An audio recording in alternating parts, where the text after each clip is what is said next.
It's time for Coffee with the Chicken Ladies, a podcast for people who love chickens. Hey everybody, and welcome. It's Chrisie&Holly from Coffee with the Chicken Ladies. We're here, and this is episode number 283 of our podcast, where we talk about everything chicken, family, fun, and more chickens. More chickens. We drink a ton of coffee. I'm talking a ton. But most importantly, we hug chickens, ducks, and geese every day. And kiss them too. Don't forget. We brew coffee from a little coffee roaster in Maryland. Holly Ann, what kind of coffee are we brewing today? Oh, delicious Colombian. Because we love some Colombian. What kind of coffee are you drinking over there? Let us know. So, are you ready to sip some of this delicious Colombian coffee and chat? I am. But first, a word from our sponsors. We have some exciting news to share from our sponsor, Grubbly Farms. They're here, new and improved, Grubbly's World Harvest. I'm a longtime subscriber, and my flock love the healthy, nutritious treats, plus orders $40 and more ship free. If you haven't heard, Grubbly's has a fantastic layer pellet and crumble feed. It's packed with plant and insect protein, perfect for those picky chickens and ducks. Grubbly Farms makes food and treats for healthy pets and planet. To support us and Grubbly Farms, use the link grubbly.co/coffee. Try it today. Okay, so we're having some weird technical difficulties today. You can say that. It's been a weird day of technical difficulties. For our upcoming interview with Dr. Rebecca, Holly Ann was a raccoon emoji because she could not get it was a raccoon avatar because its mouth moved when I spoke. So that's how you knew I needed to talk. I was like, that would only be perfect if it were a chicken, but it was one of the chicken's enemies. I mean, it just was weird. My choices were fox, raccoon, dog, cat, cow, and I don't remember nothing obviously farmyard except the cow. There is some weird stuff in the air with our Zoom. Holly is rectangular versus... So our Zoom app updated, right? And it's on my laptop that we feed all of our audio through and do our recording. Yeah. It has lost its mind. My camera says it won't work. And so I'm on my phone camera, but the computer audio, let's just say it's really weird right now. It's really weird. Oh, yeah, we were in the middle of mentioning that Holly was a raccoon for the Dr. Rebecca interview. Yeah, I was my raccoon avatar. And we were all like, why did you choose the raccoon? Because they eat chickens. And I said, I don't know. I don't know. That's where we are. So other than that, what have you been up to? Shearing sheep. It is that time of year. How many are done? Well, as of today, with you and I recording, there are 2 done. By the time this episode is live, there had better be 10 done. And in that amount of time, I have sheared 1 Cavalier King Charles Spaniel. I would give my eye teeth if I had to. I'd give my eye teeth to shear 10 Cavalier King Charles Spaniels. It took me like an hour and a half, and I put him in the shower with me this morning. I mean, you got to wash all that extra stuff off. You got to get it off. He was like, oh, but he's so much more comfortable. He is a wuss when it comes to it. When it gets hot, he doesn't like to have any hair on him. So I want to sleep. So I feel his pain. I feel his pain there. Oh, you know what? Since I've trimmed him, he's done nothing but sleep. He's like, I've been up for 3 nights, lady. What do you want? I need to catch up on my beauty sleep. I'm an old doggy. That's what he's doing. So yeah, it's been beautiful weather. I'm starting to weed. I planted a few marigolds and some kale. So ornamental kale or eaten kale? I got it in the eating section. It's eaten kale. It's eaten kale. It's a plant. There's purple kale and regular kale. Okay. I grew tons of kale. I love it. It's delicious. And the birds love it too. Kind of scared me though. I was like, I didn't know there was like ornamental kale. Number 1, I was just messing around. Number 2, generally when you get ornamental kale, it's in the fall and winter. And even it's cabbage. Even that is actually edible. Yeah. No, it was like in with the herbs and stuff. So I'm pretty sure it's edible. I already threw like a leaf out to the chickens, so they're still alive. They're still alive. Even if it's ornamental, it's still edible for poultry for sure. Okay, good. I've got to get my onions and potatoes in. Again, by the time this episode drops, I need to have my onions and potatoes in. I've got a lot of greens planted. I'm going to do some early spring beets. I went out the other morning Yeah, I went out the other morning and cussed out a squirrel, man. Has anybody ever done that? Yes, more times than I care to admit. So I went out there and planted all these marigolds in my barrel with the kale. It didn't touch the kale or the herbs I put in there, but the marigolds, it went through and just pulled them all up and threw them around. I'm like, these look delicious. I was like, are you kidding me? Squirrel? I was screaming that. I had a squirrel dig up every spring bulb that I planted one year, and then it ate a lot of them. Yeah, this morning I was yelling at the dark squirrel that we have. It's like one that's all dark. It's always around. And today it was on top of my chicken coop, and I was like, you better get out of here. Along with spring comes wildlife that needs to be yelled at on a regular basis. I love them, but get off the chicken rye. I was not yelling, but I was trying to chase the geese out. They were, okay, so irises are poisonous. And I have a beautiful set of Japanese iris. And I see Pfeffernusse over there nibbling at the leaves. And I'm yelling, there's poisonous, go away, they're poisonous, go away. It's a day of yelling. Apparently, there's every other thing under the sun for her right there, but she needs to nibble on that. She wants that. She spat the greens out, thank God. They must not taste very good, but animals get out of the garden. We'll let you know when your time has come and you can have some. And on that note, if you're listening to our show and you're loving it, head on over to Apple Podcast and leave us a written review. It does amazing things for the growth of our show. And I think I should change that to a typed review. You're not writing on the computer, but hey. And hit that subscribe button because you never want to miss any of the yelling at the squirrel fun. It always happens. Or the geese. Yeah. If you're looking for other ways to help support the podcast, you can tell a few chicken, duck, and goose-loving friends about us. You can share your favorite episodes on social media. You can become a patron of the show, patreon.com/coffeewiththechickenladies. Thank you to our wonderful patrons. And there are 2 more ways that you can help support this show. The first is to buy our book. The Chicken Ladies Guide to Life with Chickens is now available for pre-order. You can go right to our show notes. You can just Google us. You'll find links for Amazon, links for Barnes & Noble, and some other links. We're also available in Canada, Italy, and the UK. I believe you can order it too. Anywhere. I saw it on every Amazon around the country, around the world. We are everywhere. Please, pre-orders really, really help us if you pre-order the book. The other thing you can do to help support the show is visit our website and our show notes, use our affiliate links and discount codes, buy our book, and buy products from our sponsors. Yay! You know what I love when it's 95 degrees outside? Being inside. Well, that too, but I really love cleaning my igloo chicken coop. Yeah, it is so easy to clean. You don't have to break a sweat. And you can use a water hose or a pressure washer, so it doubles as a cool down.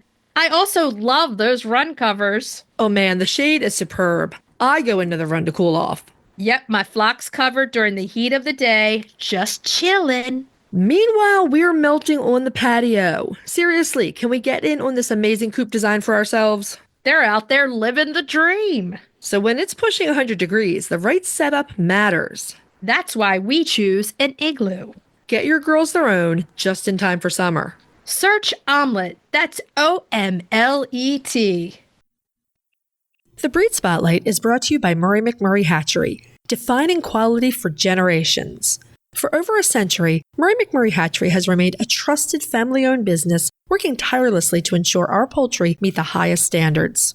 Whether you are an experienced enthusiast or just embarking on the journey, look to McMurray Hatchery for guaranteed quality, rare, and heritage breeds, low minimums, and all the supplies you need to raise your flock. Request a free catalog today. They once was a chicken that liked to rock. They rocked and rolled all day long. And then they said, boom, boom, boom, it's time for the Breed Spotlight, yeah. Yeah. It's like, are you a hair band or then you started some sort of rockabilly stuff? No, it was a rock band. Yeah. Because this chicken belongs on a rock album cover. Yes.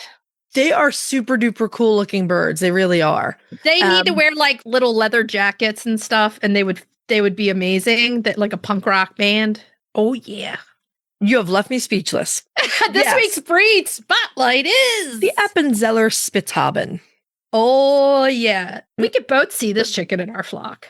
Oh, I've wanted these for years and years. They're so beautiful. The Appenzeller Spitzhauben is a beautiful light-bodied chicken from Switzerland with a remarkable forward-facing crest that looks like a wild mohawk. Yeah. They're a very unique European heritage breed that deserves really more recognition and attention. They're really cool birds. Now, I think they have become a little more popular because the last time we did a spotlight on the Appenzeller Spitzhauben, they were listed in the threatened category of the Livestock Conservancy's Poultry Conservation Priority List. They have now moved up into the watch category, which is great news. Yay! Let's hope we've done some good in the chicken world and helped this chicken grow because they deserve it. Now, Appenzell is a region in the northeast of Switzerland, nestled into the beautiful pre-alpine rolling hills. It's the smallest canton in Switzerland, and it's well known for its agricultural and rural character. It's also a very popular destination for hiking, cross-country skiing, tasting locally brewed beers, and eating the famous Appenzell Swiss cheese.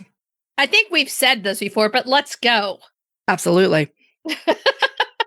What I'm about to say now is really going to cement this for you. This area of Switzerland was home to several early monasteries, and it's believed that somewhere around 1500 or so, these monks developed the Spitzhauben breed primarily for egg production. Well, you can't speak, but you got to create a chicken that could join a rock band. Yes. Well, anything you just have this kind of monk fascination. Anyway.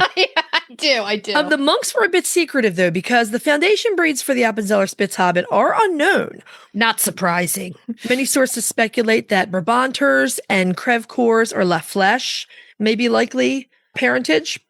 Oh, yeah. The Appenzeller Spitzhauben are obviously named for the region where they were developed, but Grainfire Farms has a charming explanation for the rest of the name, and that's the Spitzhauben. So Spitzhauben are ceremonial hats that are worn as part of elaborate costumes by the women of the region, and they sport a large crest on top of the bonnet. Okay, so if we went there, 1,000,000% I'm buying one of these bonnets. Oh, yeah. There's no way that bonnet is not finding its way on my head. And so, because of this charming bonnet story, the crested birds bred by these nuns in Switzerland became known as Appenzeller Spitzhauben. And then they joined a rock band. No, they didn't. What happened is that they almost went extinct after World War II because Europe was ravaged. Too much drugs and alcohol. They were okay. They were living too fast and too furious. Wildlife. They were preserved by the work of a breeder in Germany, of all places, named Kurt Fischer. Now, the silver-spangled Spitzhaubens, those beautiful things, were imported into the U.S. in the 1950s. And, of course, they still remain a rare breed. Now, in the 1950s and still at this point, the Appenzeller Spitzhauben is not recognized by the APA, the American Poultry Association. The Appenzeller Spitzhauben Club of America is working towards that goal. And if you visit their website, you'll find the breed standard that they are promoting to the APA. Come on, now this chicken would be an amazing chicken at, say, the Ohio Nationals. People would be oohing and ahhing over this chicken. They're so cool. They would make a fantastic showbird. The Spitzhauben Club states that their goal is to breed, they're starting with the silver-spangled Spitzhauben, which is the most common variety, as closely as possible to the Swiss standard. For the other colors of Spitzhaubens, the club is using the UK standards. Now, we found in various sources that over time there may have been some outcrossing with Polish chickens in the U.S. Spitzhauben's population. I get that because they were probably so scarce. Yeah, and that's probably why I love them so much. Maybe. Unfortunately, that does mean that there are still some faults that can show up in the U.S. birds. That my understanding is that this is much less common now. Yeah. You used to occasionally see Polish-like crests and leg colors other than blue, but our friends at Grainfire Farm went a very long way towards solving this problem because in order to introduce some fresh genetics and really excellent conformation, Grainfire Farms imported champion bloodline Spitzhaubens in 2013. Yay! Yeah. I mean, that's long enough ago that those imported birds have made their mark on the U.S. Spitzhauben populations.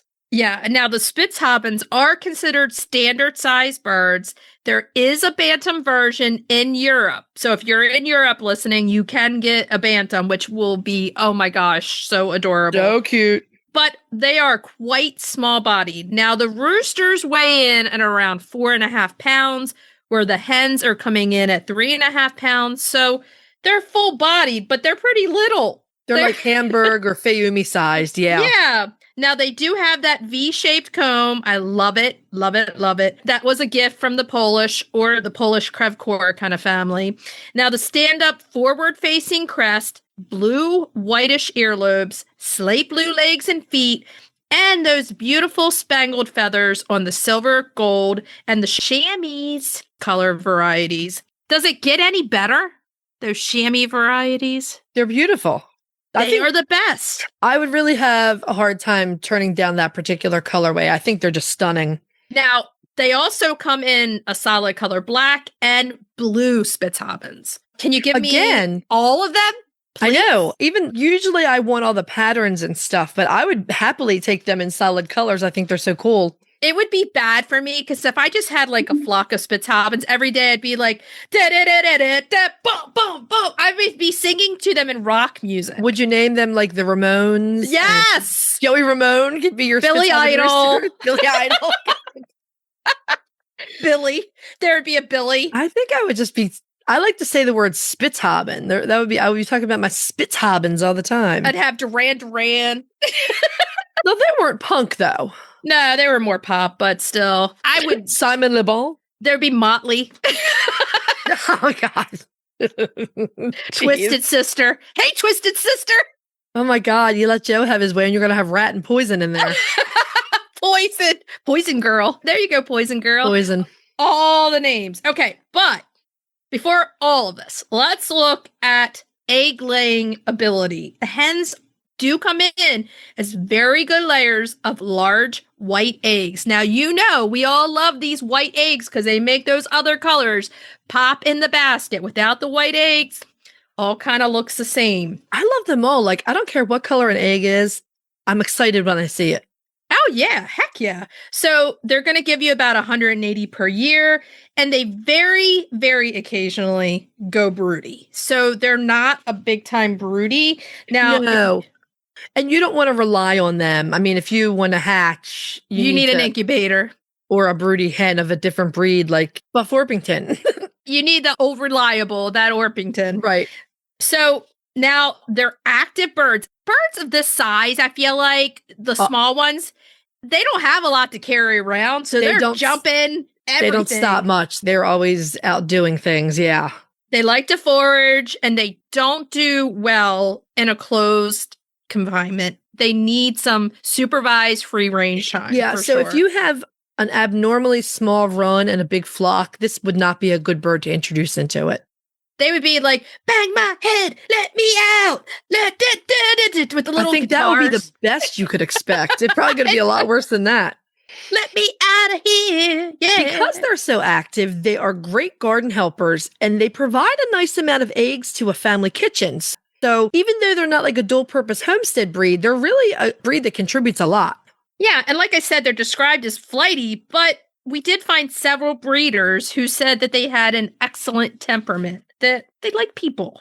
Yeah, they're sometimes easily startled and they will fly. Again, that's flightiness. It's actually a self-preservation instinct. We don't think that's a bad thing. So get them in that run before they get up in those trees, because they'll do it. Yeah, because they're light body, they can fly. If they're startled, they can fly. Yeah. This is a reasonably cold hardy bird for such a small body, but you really want to watch that V comb because that can freeze very easily. And small bodied birds like this often just can't deal with the cold and cold wind, things like that. I just know that you're going to need your panel heaters and or a situation where you can bring them in with the panel heater if it gets to be a super cold winter. So here's the good news. They're heat hardy. Right. They do well in the summer. Yeah. They're great, man. They're like, yeah, this is our time. So here's the $1 million question. Where do you get the Spitzhaubens? I myself would go right to the source. Greenfire Farm carries 3 colors, silver, gold, and the chamois. Now they're all straight run. You can check the Livestock Conservancy's breeders directory for local folks who are working with these. Sometimes you'll find them available from other U.S. hatcheries, but like we said, Greenfire Farm is the tried and true. That's the place to go. Are you ready to dive into the fascinating world of backyard ducks? Look no further than Metzer Farms, your premier destination for top quality waterfowl. Whether you're a seasoned breeder or just starting out, Metzer Farms has everything you need to elevate your flock to the next level. And if you're passionate about call ducks, you're in for a treat. Metzer Farms hatches a stunning variety of call ducks, meticulously bred for their miniature size, beauty, and calm temperament. From snowy whites to vibrant colors, each duck is a masterpiece waiting to grace your backyard. Visit MetzerFarms.com today to browse their extensive selection and start your journey into the wonderful world of waterfowl. Metzer Farms, where passion meets perfection. If you're looking for a chicken coop that's produced in a planet-friendly, sustainable way, try Nestera. Each coop is made from highly durable, 100% recycled plastic that keeps the equivalent of up to 2,000 shampoo bottles out of a landfill. Their clean, modern design will fit into any garden or run area and comes with an industry-beating 25-year warranty and a range of handy accessories. Simple to put together, so quick and easy to clean, and most importantly, red mite resistant. Your chickens will love it. Quick shipping from Nestera US. For a 5% discount, use the affiliate link in our show notes, on our website, and on Instagram. Link in bio. Check them out today. Eaton Pet and Pasture is a farmer-owned company based in upstate New York that creates USA-made, sustainable products for backyard chicken keepers. From low-dust hemp bedding and comfy aspen nesting pads to nutritious treats and odor-eliminating products, everything is designed to keep your coop clean, healthy, and smelling egg-tastic.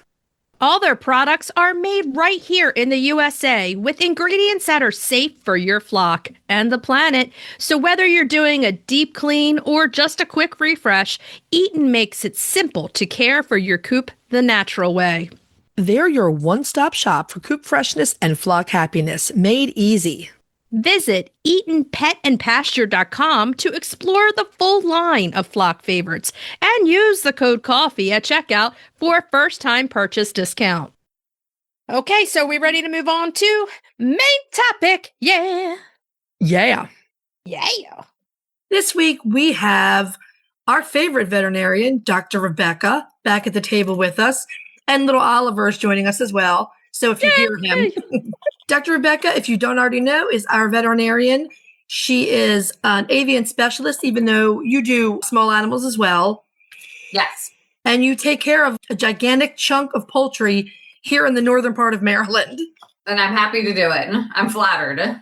She's the best. Mm-hmm. Yeah. We are lucky every day. Every day we thank our lucky stars that we have you.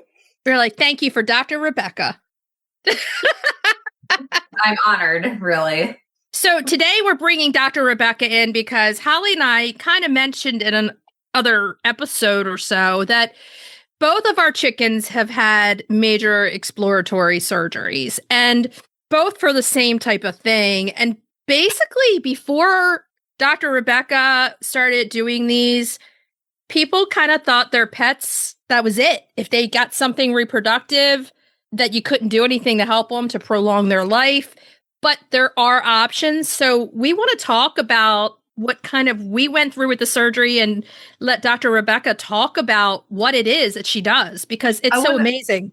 So what we're talking about is hens that presented with what was clearly a reproductive problem, and there was clearly stuff in their abdomen. When Dr. Rebecca went in for an exploratory, she found a bunch of cysts, but they're like free floating, not attached to anything. They're just sort of like these little round marbles. Free floating. They're not in the like I said, I don't even see the oviduct mostly in these surgeries. Mm-hmm. It's just all of these free floating, like water balloon things. I want to give a quick timeline. And that is, my hen was Apple Blossom the Delaware, and that was well over a year now. And then Chrissy, it was your Andalusian Rosemary, and it was a week ago. So very fresh. So Dr. Rebecca, is there a name for what you're finding when you open up these birds? Oh gosh, that's a good question. You know, I should look into it. I just call them chicken bubbles. What we're talking about is both hens presented like they were having trouble breathing. Maybe they didn't want to move around. And you could tell from an internal exam that there was something weird in there, right? In their reproductive tract? Yeah, you can definitely, it feels very distinct from other reproductive issues. This will feel, I mean, Chrissy compared them to Orbeez, which some people are aware of, but it does truly feel like a bunch of like little water balloons that are inside the hen's abdomen or coelom. So it feels very distinct. They feel very smooth and round and fluid filled. So generally, I can't remember, Chrissy, if you felt like you could feel it from the outside, but I think in general, I feel like still an internal exam is needed to really get a good feel for it. Now, I did a very light internal exam and I could feel them right away. But once I felt them from the inside, then I went back and I could kind of feel them from the outside. I felt okay. Yeah, that makes sense. Because there were so many of them. You have to know they're there. Yeah. Once I knew it was there, I kind of could feel it. But it's so funny because women struggle with these things every day. With reproductive matters every day. Yeah, exactly. And the chicken's body is so built that it's sped up to do it even more quickly and efficiently that they can run into these same things. And they only have one oviduct. And if that goes awry, you're in trouble. I'm looking right now. I should have looked at this probably before, but there is a paper that I see here that looks a lot like what your guys' hens both have. And this paper is describing it as a polycystic ovary. So I think I kind of said that it kind of is similar to PCOS probably in people. Mm-hmm. It's basically all of those little fluid filled balloons are all these follicles that have been produced by the ovary that are filled with fluid. In both cases here, they completely overtook their abdomen and there was really like no room almost for any other organs, which not only makes them have difficulty breathing, but it can also mess with the gastrointestinal tract and make it hard for food to pass through efficiently. And that may be one of the things that people can start to look for first. And the thing that I noticed about Rosemary first was that she had a poopy hiney. The feathers around the vent were a little poopy. So she was having trouble and she was having more watery poops because there wasn't enough room for it to come through. Once I saw that, then I went into like my 10-point exam and started feeling her abdomen. And I was like, whoa, something's wrong here. And that's when it's time to contact the vet. What can I do from this? There's medications we can get them on. There's surgery. Can you tell us a little bit about what you do for them? So I would say in general, like when you first had concerns about Rosemary, I do feel like it was subtle. I felt like there was evidence of fluid in her belly that we kind of were like, okay, let's check and see. And there was some fluid, but we couldn't get a lot out, right? That was what was kind of weird is she had this abdomen that felt like it was full of some sort of fluid, but we can only get out a little bit at a time. And now in retrospect, it was probably just I was hitting those pockets of follicles and there wasn't much extra fluid like some of the other water belly cases that people see. So, I mean, in general, when I first feel a chicken with an enlarged belly like that, I try to tap off the fluid. And then if I can't tap off the fluid efficiently or in large volumes, I have enough experience now to know there's probably something else going on. There's probably something in the way, or it's probably more of a mass than just large amount of fluid in the belly. So that's always the first thing that we would do. For other vets, if this isn't something they've encountered before, I do feel like this is something that would show up on x-rays. I have an x-ray, I think, from another hen, and you can kind of see the bubble-like structure in her belly. Basically, the ovary kicks out a water-filled cyst. And if you hit one of those, you could probably drain. And we can put up the pictures from Apple Blossom and Rosemary so you can see they're filled with fluid. So It's just, they just take over.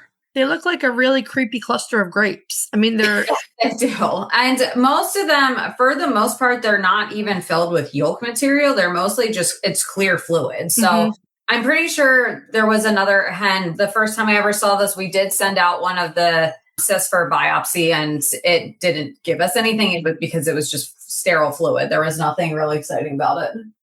So I suppose it's possible if you're giving your own hen a vent exam and you feel like what feels like marbles or masses in there, don't necessarily assume that it's malignant cancer. Right. I feel like the hens that have presented with this, I have a small sample size of the hens I've seen present with this, but actually all of them have gone on to do really well. So I do think there's a lot of other reproductive issues that are more terminal.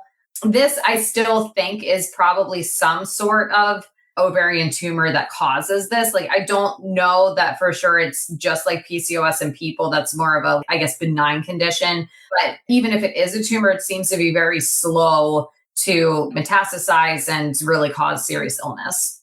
I have PCOS. So I can say with perfect truth that there are a lot of other symptoms that go along with it. Right.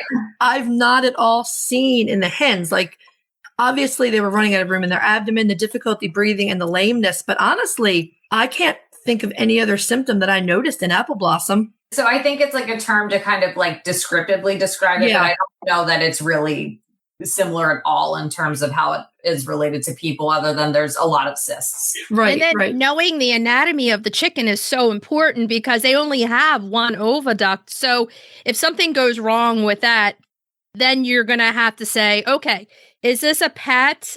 Am I going to want eggs? Because if it's a pet, yes, let's go in and let's prolong the life. You've seen it 4 years plus that this prolongs the life of a chicken. Right. Yeah, for sure. But I will say, I don't think any of the chickens I've done the surgery on have gone on to lay eggs because I don't think the ovary is really functional anymore. Yeah, that makes exactly sense. And I feel like this is the time of the year. You tell us, is this the time of the year that a lot of these problems present is when the body shuts down in the fall and then it's restarting in the spring?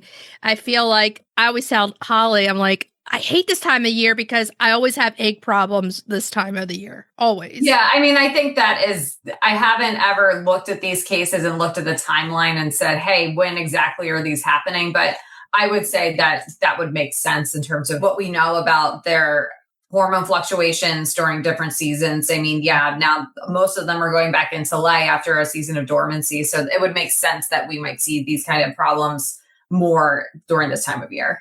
And that paper, I'm assuming the paper that you were referencing is pretty recent.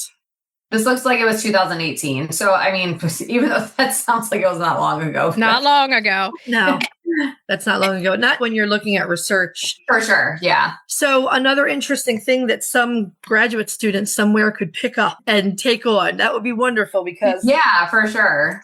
I feel like this is a really great new thing for chicken owners who have pet chickens. And there are a lot of us that have pet chickens. We love our chickens. We name our chickens. They're members of our family, of our clan. And we want to give them the best life, whether they're going to lay us an egg or not. I feel like you are opening up options for people to save their chickens. I mean, I've had 2 chickens have atopic eggs, which atopic eggs for everyone is an egg that's in the abdomen, and you have taken them out. And you're just doing amazing things with these surgeries and prolonging lives. And those chickens also did great. I mean, they did. Went on to, and they, I think, even lay normal eggs still, right? They went right back to laying, no problem. So these surgeries, I want people to understand, we both, Holly and I, that you can, this isn't a death sentence for your chicken. Go and partner with your veterinarian and see if you can save your chicken's life. It is so possible. Yeah. And I mean, I've done a good handful of these now. And I think just that experience is really important for other vets as well. But I would say I also try to be honest if I think that surgery won't accomplish anything. There's definitely hens that come through and I'm like, there's a huge mass in her belly. Even though we could do surgery to find out what it is and maybe treat it, is probably not going to be prolonging her life. Whereas cases like this, I think, yes, if you go for it, I think that they can do really well afterwards and it's worth it. Give it a try and see how they do. Right. Now, these are all different breeds, right? No connection in the breeds? Yeah, no, I'd say no connection. The other hen that I had an extensive experience with this was a Cochin, a Bantam Cochin. So yeah, I can't think of any breed, I guess, would be predisposed to us. And I was just looking back at her record. It looks like hers was in May. So, I mean, we have, I think it was March, April, May here. All of these they came about. Yes. Yeah. And it's like, what happens in that dormant time? Something mutates or something happens in that ovary that says, oh, I'm just going to start putting out water-filled cysts instead of eggs. Right. Some kind of cell mutation, and then that's it. So this is a time to be looking for it. And that's why we wanted to talk to everybody about this now, because you may find this and you're going to think there is no chance, but there is a big chance. Finding the right vet. Yeah, for sure. And I think anytime, I think the biggest things are for chicken keepers to look for things like having trouble breathing is not always a respiratory thing. I would say number one, I'm actually usually looking to see if they have an enlarged belly, if that's what's causing them to not breathe well.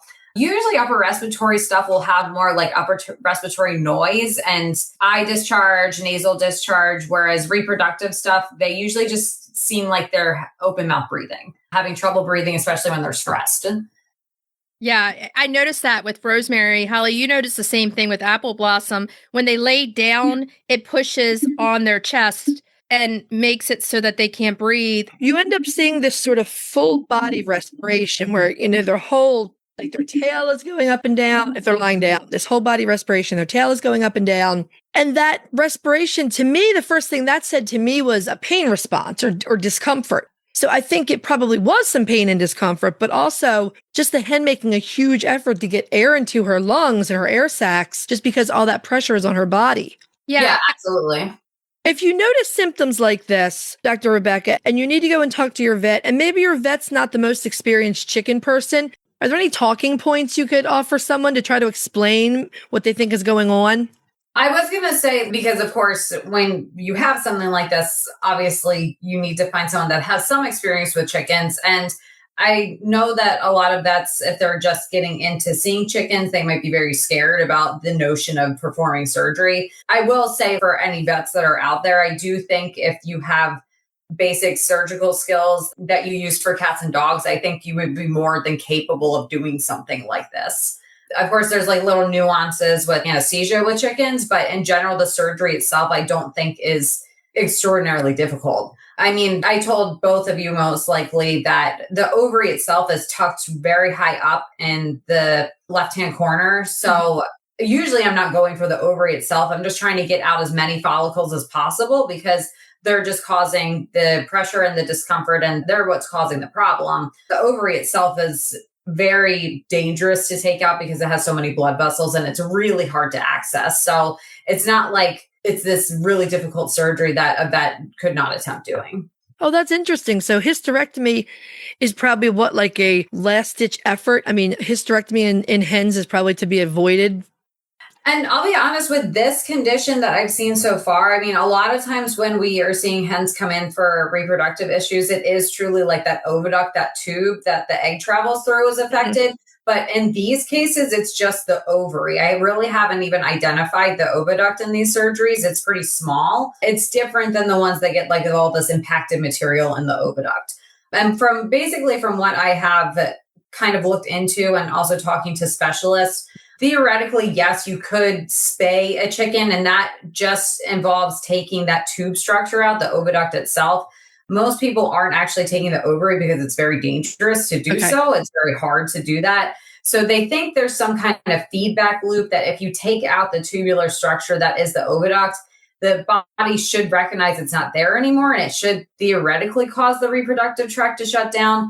But I think most of this research is done in parrots, which aren't bred for laying eggs. So I think that it is more effective in parrot species to perform a spay in that manner. In chickens, we feel like, from what I've read, it might not be as effective because they are bred to lay eggs. And I think their body is just more primed to do that. So they might still lay, even though they don't have that tubular structure in there. And it does cause kind of a dilemma if that really makes it better. Yeah, at that point, you're just putting those cysts free fall right in the abdomen. Yeah. They're not in the like I said, I don't even see the oviduct mostly in these surgeries. It's just all of these free floating like water balloon things that are in right next to like the intestines and the gizzard and all of the other abdominal organs. Yeah. Creating a blockage basically so that food can't make its way through the intestinal tract. That's why it just pushes all the normal anatomy out of the way. Yeah, so things to look for if your chicken isn't eating well, poopy heinies, that kind of thing, and feeling. A lot of the same stuff, I would say, that any other reproductive disease in general would cause. So it more takes that thorough exam to figure out if that's what is going on with that hen. But when those are present, I do feel like most of these hens do really well after surgery. But I do think surgery is probably the most important treatment option. I don't feel like these can be treated medically. I found when I looked at what was in Rosemary, and I'm going to let everybody see it. We'll put the pictures up. But there was one yolk. There was one egg. One yolk. It tried. Tried. I touched it. I had to touch it. And it was kind of like hard and leathery. It was kind of weird. And now Apple Blossom she had what looked like a fully formed hard-boiled egg. Yeah, she did have something like that kind of free floating too. So you can find that kind of stuff as well. Kind of weird. I mean, not kind of weird. It is really weird. It's fascinating to see those things. I'm glad you let us look at that stuff because I think it's important to see it, Yeah. So you can see exactly how much was in there and kind of what that process was. This whole discussion makes me, and this is just me theorizing, spitballing, whatever you want to call it. We saw this in 3 heritage breeds, unrelated heritage breeds. I wonder if this occurs in hybrid layers and how often it occurs in hybrid layers, if it does. It's a great question. I would say I have yet to diagnose this in a hybrid layer. Usually hybrid layers, I'm finding more, that like hard-boiled egg material that Apple Blossom has. Mhm. Usually I'm seeing that in like massive quantities that are completely taking up the whole oviduct. So I would say it's a different process. I think it's a more malignant process that they usually go through. Okay. It does blow your mind that there is something out here. There's someone that we're looking at right now that can help your chicken get through this, and you can give her a long life as your pet and be very thankful. Now, after the surgery, you're going to have a talk with your veterinarian for next steps, what you're going to do. We're not going to get into that right now, but it's a natural progression. And you know what?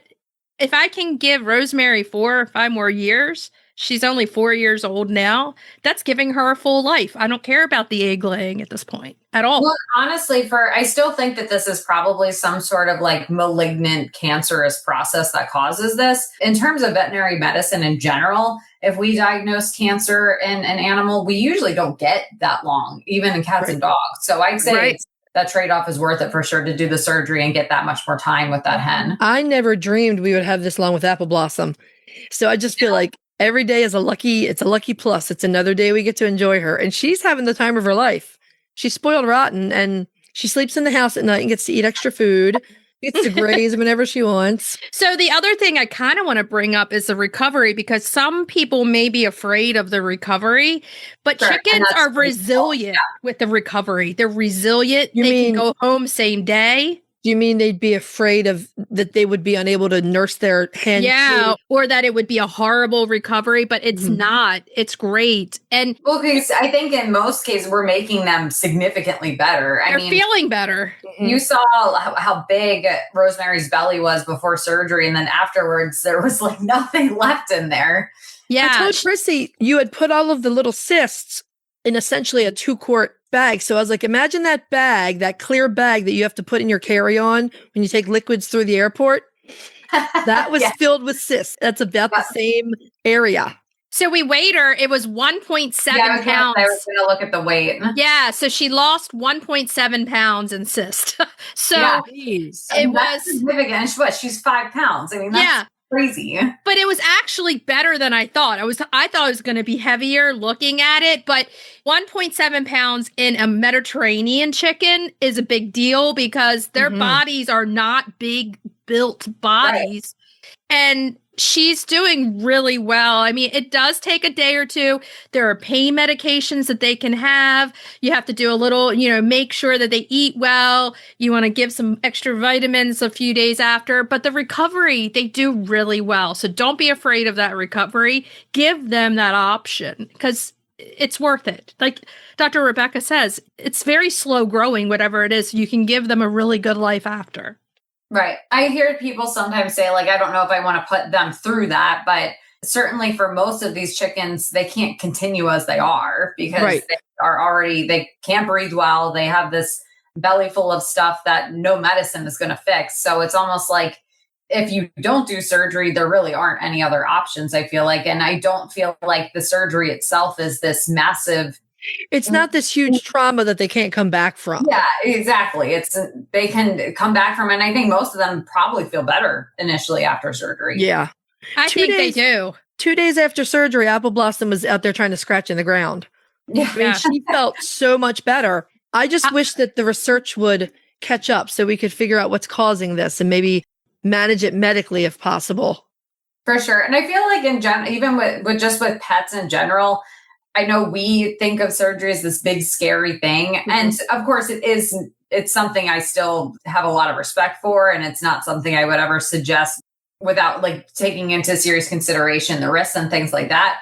But pets don't have that like emotional understanding, like, oh, I just went through this major surgery. I mean, like, they don't feel sorry for themselves. Yeah, they don't feel sorry for themselves. I think if anything, they're just like, oh wow, they're like, before I feel a lot better than I did before. I feel better. Give me bugs. Right. Now, and the thing is, I think both Holly and I both of us have been on the other side of that conversation with reproductive cancer, and that surgery wasn't an option. So where it's so advanced, it's not fixable. Yeah. Right. There's certainly other times where it's just not even a close call. That I don't think that surgery is going to make that chicken better. And of course, we have to recognize if they're even strong enough to undergo surgery too. Mm-hmm. So that's up, I would say, to your veterinarian to kind of weigh those cost benefits and from their experience, see if they even think that that's a good option. That's why having a great vet is really what you should strive for. We have you, and Holly and I always say, what did Dr. Rebecca say? And we're like, she is not going to steer you wrong. You don't sugarcoat it to be able to do the surgery. I've been on the side where you've told me multiple times there's nothing I can do. And you just know at that point what you need to do. But I've been on the side too where surgery, it works. And I have my beloved pets. So it's worth the try. And it's worth us to put it out here so that you know that this is a problem that can be fixed. Yeah, for sure. And I don't know if you guys know if you have any other veterinarians listening to the podcast. We definitely have some small animal vets, and I'm not sure. I think one of them has ventured into chickens a bit, but I'm not sure the others have. Okay. And like, I'm always available for consult with other vets if they need some pointers or just a cheerleader to try to do these things as well. That is extremely generous of you. And I hope that any of our vets listening, if they want to take on chickens, reach out to you. I want to turn the conversation a little bit because not too long ago, you sent us a photo of a bunch of chicks. So you're expanding your flock. Can you tell us? A bunch of chicks right now. Yeah. What did you get? What did you end up getting? Oh my gosh. I have all sorts of things.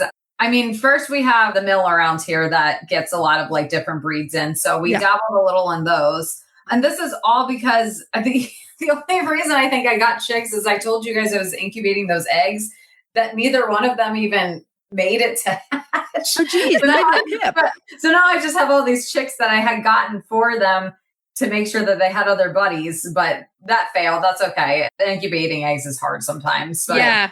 So we have probably like 4 different Wyandottes. I've never had a barred rock. I got a barred rock for the first time, which I know for a lot of people is like kind of your bread and butter chicken, but I've just never had one. My Poppy is a sturdy chicken, knock on wood. Yeah. Knock on wood. Well, you know what I'm going to tell you? I'm going to tell you should have gotten Dominique's, but that's just my opinion. I wanted to get Dominique's, but it wasn't in the cards this time. It wasn't one that anyone nearby had. And I think I ordered from Matt Healthy this time and they didn't have Dominique's. Yeah, they don't. And you almost never see them in your local stores. Yeah, I got some different. I got the 2 different Barnabuilders because they have it's like a silver. They have a silver lace. Yeah. Oh. So I have one of those. She's really cute so far. She's still a little chick. I got the opal leg bars and the cream leg bars. Oh, we're going to need pictures because we just talked about that on an episode. Wait, is that episode out yet? Their tiny little crest on top of their head. It's so cute. They're so cute. That episode drops this coming Tuesday, Chris. Yeah. So we talk about the leg bars and that the new colors. For this discussion, we just talked about the leg bars last week. Yeah. I have a frost white leg bar from like a few years ago, and she's still out there doing her thing. Nice. Oh man, you have to send us a picture so we can put it up on our stories. She's just like pure white with the little mohawk. Oh, that sounds that's fun. I love that. You always get the most interesting birds. I like getting something different every time. Yeah, it's fun. It's fun to see how they grow up. I did have to. I lost both my buffs this past year, so I did get another buff Orpington. Oh, she's very sweet. Nice. Yeah, you can't go wrong with the buff. She's definitely the one that my son always tries to get, and she just kind of lets him pick her up. And they're the best. Well, Dr. Rebecca, thank you again for coming on. Thanks for having me back, and thank you for always letting me take a chance and caring for your chickens. Even though sometimes I'm like, look, I haven't done this before, haven't seen this before, but hey, learn. You're the best, and we know it. So thank you for being the doctor to all of our beloveds. Yeah. And you guys have to give yourselves credit too, because a lot of it is that like nursing care before and after. And that is a big undertaking sometimes. I mean, I think good nursing's crucial. You need that mix of follow your doctor's instructions and nurse those birds carefully. Before we go, though, this is super quick. Yes. I was on the phone with Dr. Rebecca. She's driving. My phone was acting weird. I have to say this because it's the cutest story ever. And we kept getting disconnected. And I was like, oh, I'd call back. Probably like 5 times. Edra, who's Rebecca's little oldest son, he kept saying, not again. Not again. He's like, who's this crazy lady talking about a chicken? And I told him it was the chicken lady, and that's probably knows who you are. Okay, so we'll talk to you soon. Bye. Bye. Take care, guys. We just want to thank Dr. Rebecca one more time for a great chat. This sort of polycystic thing that we're seeing show up in the chickens, it's kind of bewildering. It's probably been around for a long while, but we're just now starting to find other people talking about it. So as we get more information, we'll share it here. Yeah, we just love Dr. Rebecca. Thank you for taking such good care of our animals. And she's the best. Bringing these things, as we learn them, we're going to bring them to you. If your flock could talk, they would thank you for shopping at Eaton Pet and Pasture, your one-stop shop for coop freshness and flock happiness made easy. From their all-natural USA-made favorites like hemp bedding, roost refresh, and nesting pads to convenient product bundles that make chicken care simple, Eaton has everything you need to keep your coop clean, cozy, and odor-free. Check them out at EatonPetAndPasture.com and use code COFFEE at checkout for a first-time purchase discount. Okay, so are we ready to move on to cracking the eggs? Cracking those eggs. Now, we're busy with chicken stuff, looking for Appenzellers in different places. Sheep and planting potatoes and so many things. Sharing dogs. So we are going with an easy. I only sheared one dog, man. It was one dog. Oh, it was tiring, man. So we're going with an easy recipe for everyone because by the time you get to dinner time, you put the chickens in, you do this and that. You don't feel like cooking, man. That's where I am. So also, you have 1 million eggs, and if you're gardening, you're starting to get some of these things in the garden too. So, I mean, this is not just a quick and delicious meal. You can grow a lot of it. Yeah. So we're doing fried rice with eggs and spring veg because you want to use those eggs up. Yes. Okay. So let's talk ingredients here. We're going to do 1 bunch of asparagus, thick ends snapped off, sliced into 102-inch pieces. I am reading the ingredients as they're typed. 102-inch. 1 to 2-inch pieces, obviously. That's what I saw that. And I was like, oh my God. That is 102-inch piece of asparagus. Now, if you have that, go straight to the fair. Yes, absolutely take that to your street fair. You're getting the biggest, best blue ribbon there is if you have You can also slice your asparagus into 1 to 2-inch pieces. A generous handful of sugar snap peas. Now they could be 4 to 5 feet long, and then you can take them. You're not going to want to eat them if they're 4 to 5 feet long. A small onion after all of that, thinly sliced. 1.5-inch piece of ginger, peeled and grated. 2 or 3 large chicken or duck eggs, or 1 goose egg beaten. 3 cups of cooked rice or other grain. 1 tablespoon of soy sauce or gluten-free soy sauce, plus more for serving. I love myself some soy sauce. Oh, yeah. And a handful of those snip chives or Chinese chives for the topping, because you always want to, however simple it is, you want it to look really good. They're also growing in the garden right now, too. So quick and easy. You're going to heat a generous splash of olive oil or your preferred cooking oil in a large nonstick skillet or wok over medium-high heat. Cook the onion and the ginger, stirring occasionally until they're both fragrant and just softened, about 3 or 4 minutes. Add the beaten egg and stir to break it up, and you're going to cook that just until set, so like 30 seconds. Mm-hmm. And then you're going to add the rice. Toss all of it together. Let it cook together without disturbing it until the rice starts to get a little crispy, about 2 minutes, and then you're going to stir it and break up some of the rice clumps. Add the asparagus and the snap peas and toss it all together. Cook until the vegetables are softened, about another 5 minutes. Add that soy sauce and toss to coat. And then you're going to serve it with more soy sauce that people can put on to taste. You can also watch the brightening of the vegetables because as they cook up in that wok, they're going to get brighter. Bright green. So, yeah. Oh, I want to make this right now. You can also serve this. This is fun if you serve this with like yet another fried egg on top as well as the chives. You can even make this as it is and you could serve it with a bantam egg or something like that on top. It looks really cute. It's a great quick dinner for your family. Yeah. That sometimes you don't even want to cook. And say you had Chinese earlier in the week, to save that rice and then make the fried rice with that. Or whenever you get a chance, have some rice and then just, hey, it's great. So we try do it. a lot of eating like a protein and a vegetable and rice a lot. So I almost always have rice in the rice cooker. And yeah, throwing something like this together is one of my favorite default spring dinners. Try it. You might like it. Let us know what you think. Okay, so let's move on to retail therapy. Retail therapy. Yeah.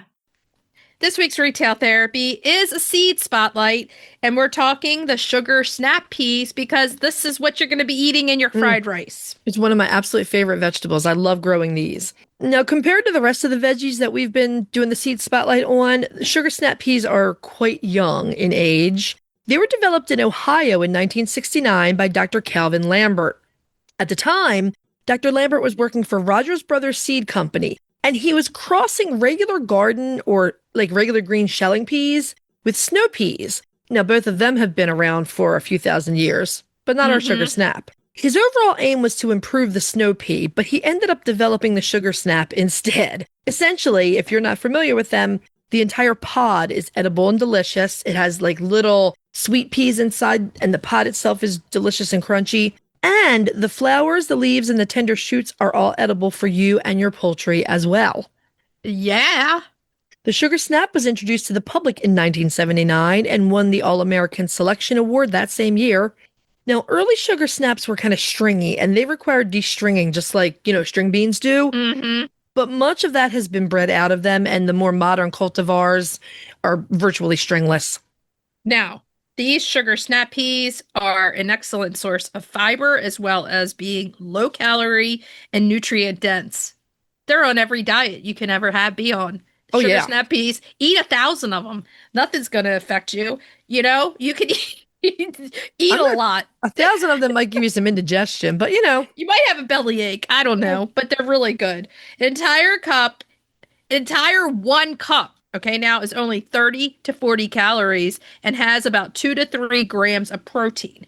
That is low cal at its best. Absolutely. And they've got sugar in the name, so they're going to be tasty, and they're delicious. I mean, I'm not a big one for like just grabbing things and eating them straight in the garden, but I grab these off the vine and eat them straight in the garden. Yeah, they're high in vitamin C, so always important for immune system health, as well as vitamin A, K, iron, and potassium. That is amazing. Mm-hmm. They're also a versatile veggie. Their mild sweetness makes them delicious, whether they're raw and crunchy or steamed in the stir fry. And let me tell you, they're good. They're delicious. I mean, they're so good. They really are one of my favorite veg ever. Now, if you didn't grow them, you can buy them at the store for your stir fry. Of course. So you can. But growing them is actually pretty easy, and they're really fun to grow with kids. They need compost-rich soil. You have to start off with a good soil because they're kind of heavy feeders. They need some regular watering. You don't want to let them get dried out, and they need full sun. So that's it. Good soil, regular watering, full sun. Like all peas, they do prefer cool weather, though I've had them produce until the end of June if they like the conditions. Sugar snaps are also good nitrogen fixers, so they're great to grow before or after you grow things like cucumbers, corn, tomatoes, leafy greens, and cruciferous vegetables. And my favorite part, the more you harvest them, the better they produce. I like that. When you cut them, they're like, oh, you like this? So I'm going to produce 6 more. Here you go. They just keep flowering. Now, once they're finished for the season, usually when it gets pretty hot, you can just toss the spent vines to your birds and let them enjoy. Now, chickens, ducks, and geese all love tender pea shoots and vines. So keep them away from your peas until you're ready to have them just get in there and gobble these vines. Tender snap peas are fine to share with your birds, but we advise not feeding them coarse, older peas that have stayed on the vine too long. You want to keep that crop health good. You know, Right. you just don't want to mess anything up. So instead, break them open and throw them the peas. That's great. They're high in protein. And then compost those tough pods. The pods are going to be hard for them to get into. I mean, because keep in mind their little beaks are pecking at them. Once they get past the tender stage, like they won't have any trouble with the tender pods. But once the pods get kind of coarse past the tender stage, I wouldn't risk it. Now, there's a snap pea cultivar for every garden need. You can grow the delicious and compact Sugar Ann in containers or go with the tall variety that needs space for staking in your garden.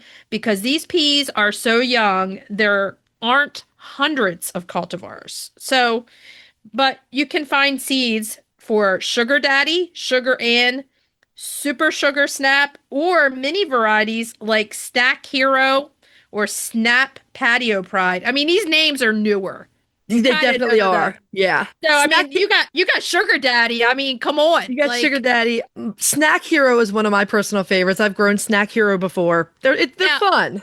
Like if you're a lady, you grow the Sugar Daddy. If you're a man, you grow the Sugar Ann. I will tell you though that I grow both of those, and I find Sugar Ann. Honestly, I find Sugar Ann the easiest to grow. Yeah. I wanted Sugar Daddy to be the best because it's a fun name, but it's Sugar Ann for me all day. Just like with the chickens, it gets you with the names. Mm-hmm. Like, come on, know this is a newer variety. I have ordered cultivars based solely on the fun of the name. Exactly. So here are a couple of the favorite places where you can get them. Baker Creek Rare Seeds is one of our favorites because, hey, the catalog is the best around. Alliance of Native Seed Keepers, Territorial Seeds, and Johnny Seeds because, I mean, and check if you don't want to do mail order for your mail. If you don't want to order online for your seeds, Sugar Daddy via mail order. Sugar Daddy, indeed. That's like a mail order bride, except reversed, and even better. I'm going to mail order my Sugar Daddy. Okay. What I was trying to say there is, if you don't want to order your seeds online, check your local, farm supply store. TSC sells tons of seeds, and for us, our local The Mill, they've got snap peas there. And if you're across the country, there's Baumgars, there's Blaines, there's Murdochs. They all have tons of seed varieties for you to plant. Make sure you find your Sugar Daddy. That is going to be the overall message of this episode. Giddy up. Okay, so should we tell everybody what we're going to be talking about next week? Next week's spotlight, we're going for the tiny, adorable Nankin Bantam. The Nankin chicken. The napkin chicken. The napkin chicken. Napkin, they're so cute. That's a spell check always changes it to napkin. Main topic, we're doing feather pluckers in your flock and what to do about them. We said we were going to do it this week, but we brought in the beautiful Dr. Rebecca instead. Yes. Cracking the eggs, we're doing apple raisin bundt cake and retail therapy, poultry napkin rings. You can't go wrong with a bundt cake and use some napkin rings to make it fancy. Serve some to your friends. We're going with the theme. Okay, so what should we tell everybody to do until next week? Hug your chickens, ducks, and geese. And kiss them too. We'll talk to you next week. Bye-bye. Bye. If you'd like to see more of us, please follow us on Instagram at Coffee with the Chicken Ladies. If you'd like to help us grow the podcast, please leave us a written review on Apple Podcasts. If you'd like to become a patron of the show, please visit our Patreon page, patreon.com/Coffee with the Chicken Ladies. Thanks for listening.